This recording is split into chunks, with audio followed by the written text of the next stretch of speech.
Jim Morrison, A Brief Biography. Jim Morrison was an American singer, songwriter, musician, and poet, who is regarded as one of the most iconic and influential frontmen in rock history. He was the lead singer of the rock band, The Doors, and was known for his poetic lyrics, unpredictable and charismatic performances, distinctive voice, and wild and rebellious personality. Morrison's antics, style, and work made him an icon of youth counterculture. Jim Morrison was born on 8 December 1943 in Melbourne, Florida, to George Stephen Morrison and Clara Virginia. George Morrison was a U.S. Navy Rear Admiral and naval aviator and would go on to command U.S. naval forces during the Gulf of Tonkin incident in August 1964. Morrison had two younger siblings, a sister, Anne Robin, and a brother, Andrew Lee. When Morrison was 4 years old, he witnesses an accident in the desert in which a truck overturned, injuring some American Indians. Morrison would later claim that he saw the Indians lying injured and bleeding on the side of the road. The scene of the crying and injured Indians left a deep impression on him, upsetting him. Morrison would later refer to the incident in the Doors' song Peace Frog, as well as in spoken word performances such as Ghost Song and Dawn's Highway. Morrison considered this incident to be the most formative event of his life. However, Morrison's account of the incident was very different from that of his father, who said that the family drove by several Indians and saw them crying. This description of the incident is vastly different from Morrison's description, according to which Indians were scattered all over the highway, bleeding to death. In all probability, Morrison had exaggerated and told the story over the years. Jim Morrison attended the Fairfax County Elementary School in Northern Virginia until his 3rd grade. After that, Morrison, aged 9, enrolled at the Charles H. Flato Elementary School in Kingsville, Texas, while his father was stationed at NAS Kingsville in 1952. Then Morrison attended the St. John's Methodist School in Albuquerque, followed by a stint at Longfellow School's 6th grade graduation program from San Diego. Since Morrison's father was in the military, the family was constantly moving about based on where his father was being stationed. In 1957, Morrison, aged 14, enrolled at the Alameda High School in Alameda, California, for his freshman and first semester of his sophomore year. 2 years later, the Morrison family moved back to Northern Virginia. In June of 1961, Morrison, aged 18, graduated from George Washington High School in Alexandria. He then went to live with his paternal grandparents in Clearwater, Florida, where he began attending St. Petersburg Junior College. A year later, he transferred to Florida State University (FSU) in Tallahassee. From an early age, Jim Morrison was a voracious reader. He read widely and was inspired by the writings of several poets and philosophers. Morrison was greatly influenced by the writings of Friedrich Nietzsche. Nietzsche's views on morality, aesthetics, and the Apollonian and Dionysian duality would frequently appear in his songs, poetry, and conversations. He was influenced by the works of Plutarch and the French symbolist poet Arthur Rimbaud, whose writing style influenced his short prose poems. Morrison also read the works of Jack Kerouac, Franz Kafka, Albert Camus, William S. Burroughs, Honoré de Balzac, and many of the French existentialist philosophers. Morrison's readings were so offbeat and eclectic that at one point his senior year English teacher thought that he was making up the names of the books he claimed to have read. Many of those books were 16th and 17th century books on demonology. On the musical front, Morrison was influenced by Frank Sinatra, Elvis Presley, and Brian Wilson of the Beach Boys.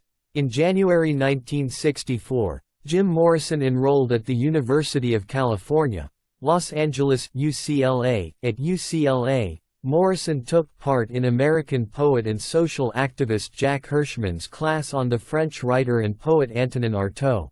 Artaud was also a dramatist, theater director, and actor, who is considered one of the major figures of 20th-century theater and the European avant-garde movement. Artaud's brand of surrealist theater influenced Morrison's poetic sensibility of cinematic theatricality.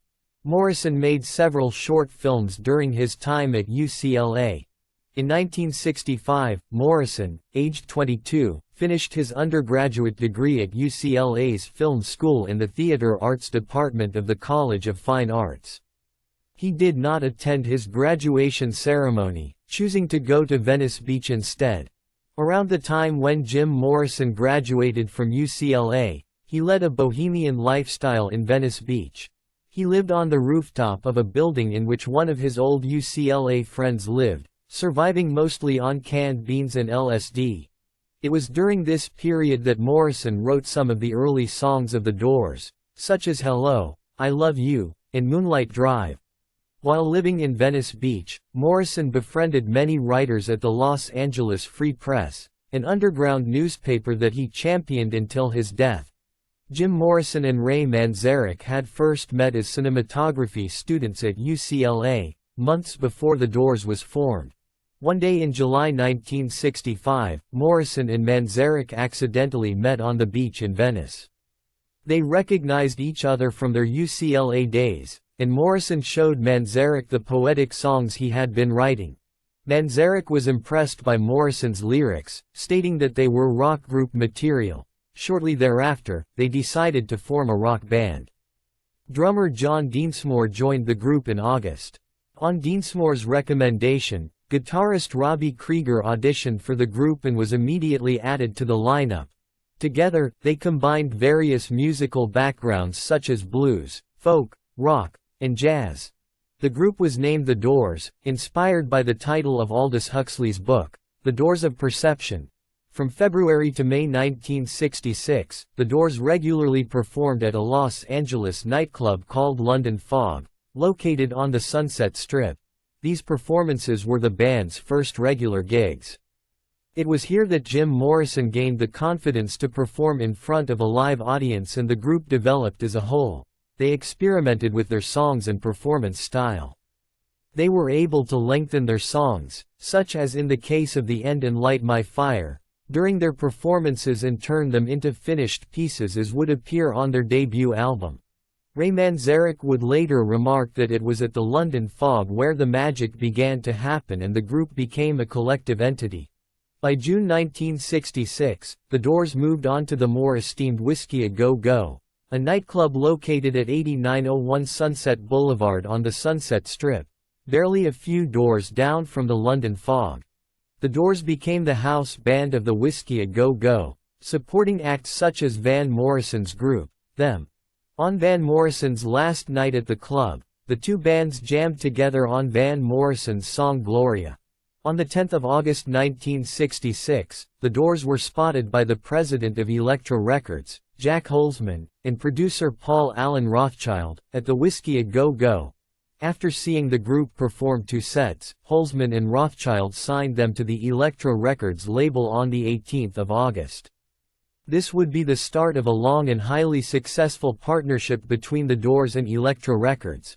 On 21 August, The Doors were fired from the Whiskey A Go Go after Jim Morrison added an explicit retelling of the Greek myth of Oedipus during their song The End.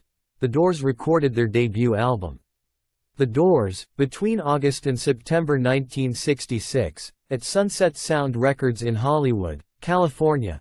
The self-titled album was released on 4 January 1967 and was produced by Paul Rothchild.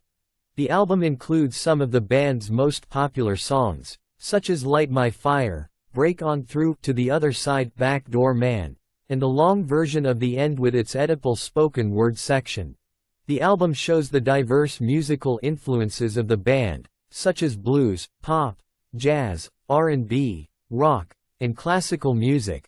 Since its release, the album has often been regarded as one of the greatest debut albums of all time. The single, Light My Fire, reached number 1 on the Billboard Hot 100 chart and remained there for 3 weeks. It became Elektra Records' first single to reach the number 1 spot, selling more than 1 million copies. In September 1967, the album reached number 2 on the charts, stopped from reaching the number 1 spot by the Beatles' Sgt. Pepper's Lonely Hearts Club Band. On 17 September 1967, The Doors were invited to perform 2 songs on The Ed Sullivan Show, People Are Strange and Light My Fire. The network executives asked the band to change the lyrics of Light My Fire from Girl We Couldn't Get Much Higher to Girl We Couldn't Get Much Lighter, for the sake of the viewers. This was requested because the word, higher, in the original lyrics was seen as a reference to drugs. The band agreed to the condition, but Jim Morrison nevertheless went on to perform the song with its original lyrics. Obviously, Ed Sullivan was not happy with what happened and he refused to shake hands with any of the members after the performance. He also went on to cancel the other 6 shows of the band that had been planned. After the performance, the producer of the show told the band that they would never play on the show again, to which Jim Morrison replied, "Hey man.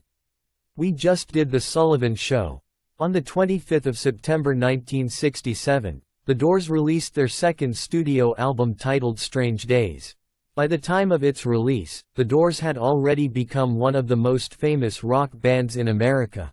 The album was recorded during tour breaks between May and August 1967 at Sunset Sound Recorders and includes the top 30 singles, People Are Strange and Love Me 2 Times. The album features a mixture of psychedelic rock, psychedelic pop, and acid rock. It also incorporates various instruments such as the Moog synthesizer and marimba. It reached number 3 on the US Billboard 200 and was critically well received. But its commercial success was middling, peaking at number 3 on the charts and then quickly dropping. On the 9th of December 1967, at a concert in New Haven, Connecticut, Jim Morrison was arrested on stage by the local police. Morrison became the first rock artist to be arrested on stage during a live performance, an incident that added to his mystique and rebellious image. The exact reason for his arrest has always been shrouded with a bit of uncertainty. It is generally believed that Morrison was caught by a police officer backstage, while he was making out with a female fan in the bathroom shower stall before the start of the concert. The officer asked them to leave, but Morrison refused, taunting the officer instead. The officer then maced him, due to which the concert got delayed by an hour as the band waited for Morrison to recover. Halfway through the first set, Morrison began to sing an improvised song about the incident with the officer, which was full of obscenities. He also taunted the policemen surrounding the stage.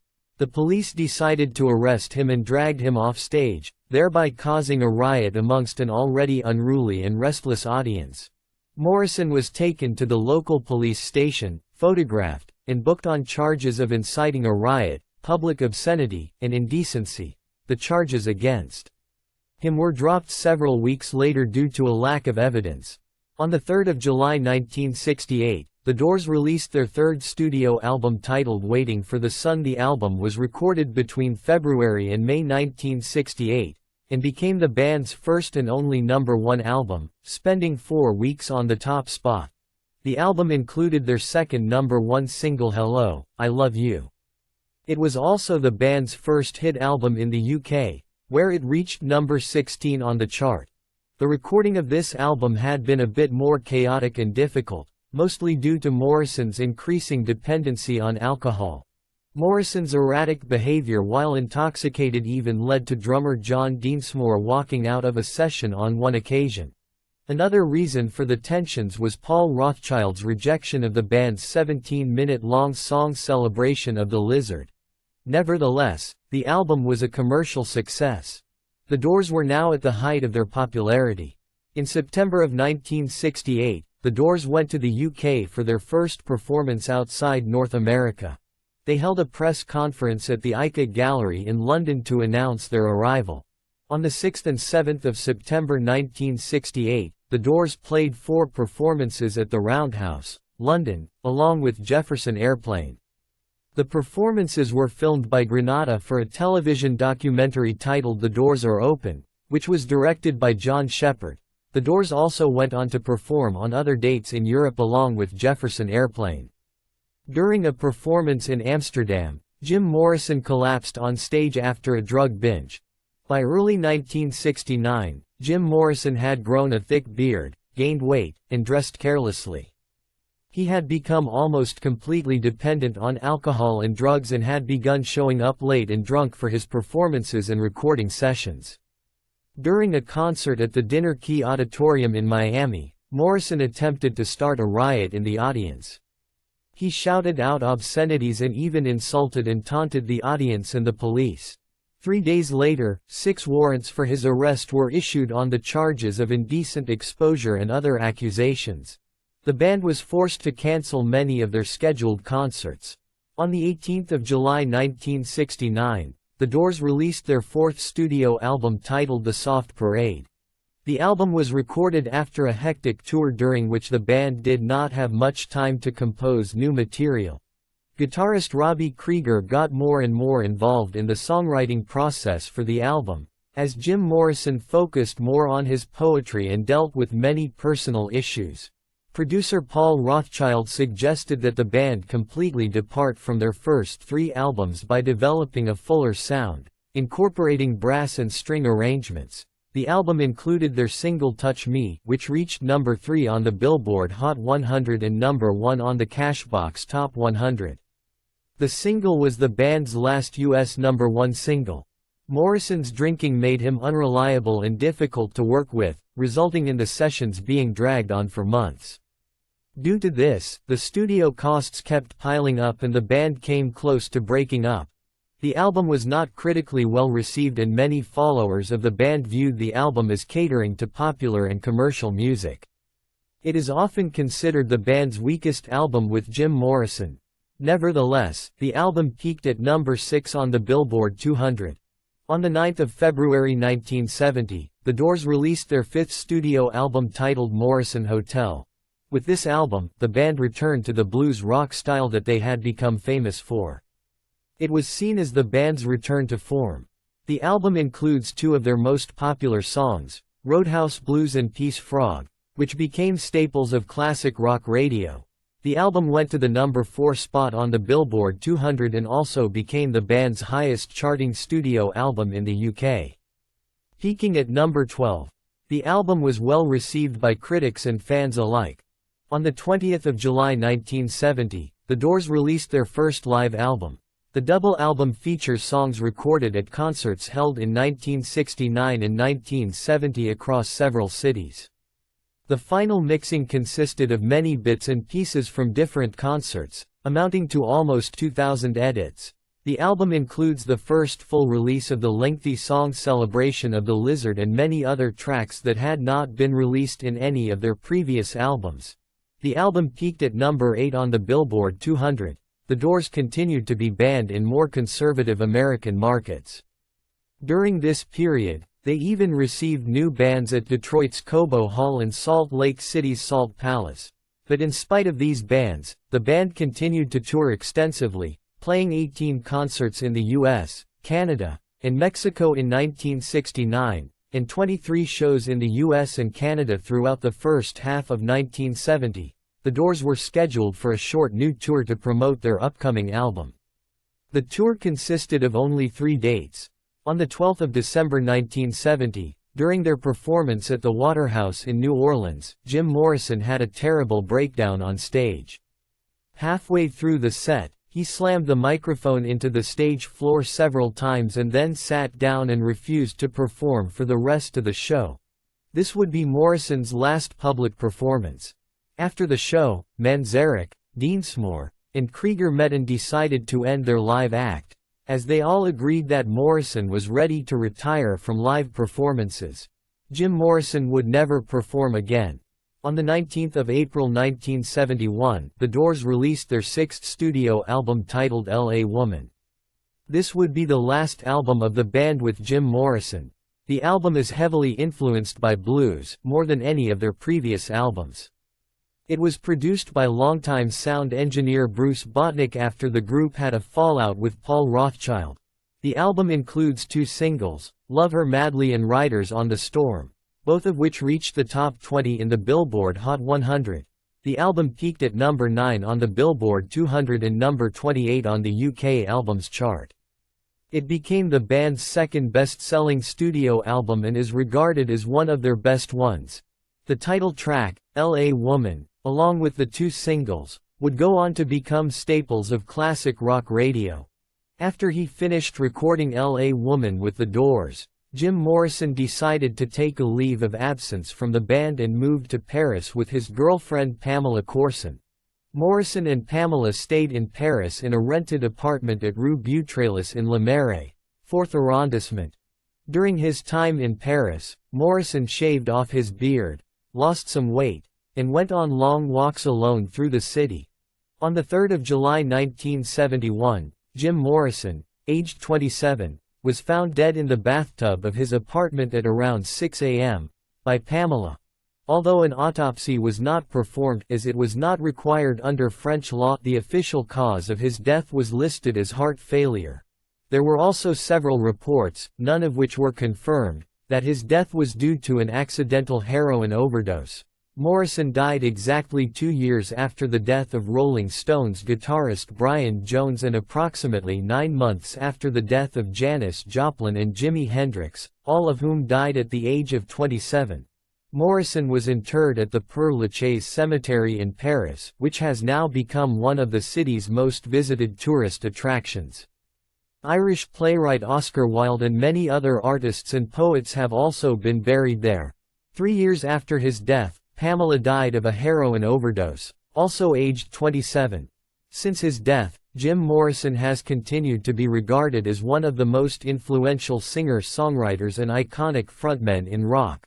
He is considered the quintessential rock star, whose dangerous and mysterious look, long hair, leather pants, and captivating performance style have influenced countless other rock and roll artists.